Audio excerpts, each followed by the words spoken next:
Paul Lecoq. Merci, Monsieur le Président. Notre groupe s'associe à l'hommage de notre Assemblée de la Nation aux sauveteurs en mer. Ma question s'adresse à Madame la ministre de la Santé.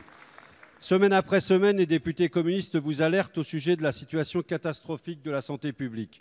À chaque fois, vous nous répondez en vantant votre projet de loi Ma Santé 2020. Mais que fait-on en 2019? Que ferons-nous en 2020? Que ferons-nous en 2021? Car aujourd'hui, la grève des urgences atteint un niveau jamais vu en France. 95 services sont en grève. L'état de santé des équipes soignantes est catastrophique. Ce matin encore, un urgentiste témoignait du nombre croissant de burn-out dans les urgences, tant les conditions de travail sont devenues intolérables. Et si ce n'était que les urgences. Les députés communistes effectuent un tour de France des hôpitaux. Notre constat est le même. Partout, de la souffrance au travail. Partout, un manque de moyens pour effectuer les gestes les plus urgents, mais aussi les plus simples. Et partout, des patients qui tiennent à leur hôpital public, à ses médecins, à ses infirmiers et qui réclament des conditions dignes pour être soignés. La situation des urgences est le miroir grossissant de la politique qui a été menée depuis des années. Une politique de la comptabilité et de la rentabilité en rognant sur les effectifs de services publics. L'hôpital a besoin de temps humain pour des soins réhumanisés. Et puisque vous ne pensez qu'aux chiffres, voici ceux que vous conseillent les soignants. Que personne n'attende plus de 3 heures aux urgences.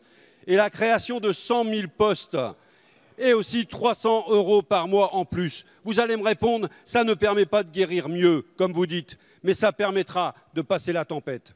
Aurez-vous le courage de décider, comme nous le demandons dans notre proposition de loi, un moratoire sur les fermetures de lits, de services et d'hôpitaux de territoire, et de mettre en place des dispositifs de crise et les moyens.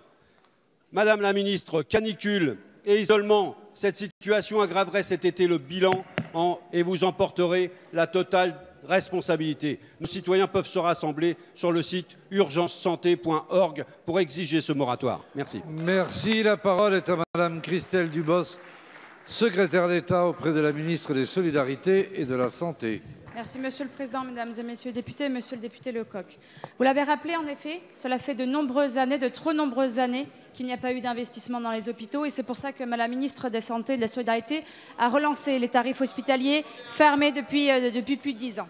Mais nous entendons ce que disent les soignants, bien évidemment, engagés au quotidien pour accueillir et soigner à toute heure du jour et de la nuit. Ce mouvement de colère et d'épuisement, je ne vais pas y revenir dessus, sur les constats, vous les partagez, vous rencontrez vous aussi les professionnels de santé que nous rencontrons aussi dans nos déplacements, mais aussi au niveau du ministère. La ministre a rappelé à sa double exigence, apporter des réponses à court terme et garantir que notre système de santé ne fasse plus reposer sur les seules urgences la réponse à toutes les demandes de soins non programmés.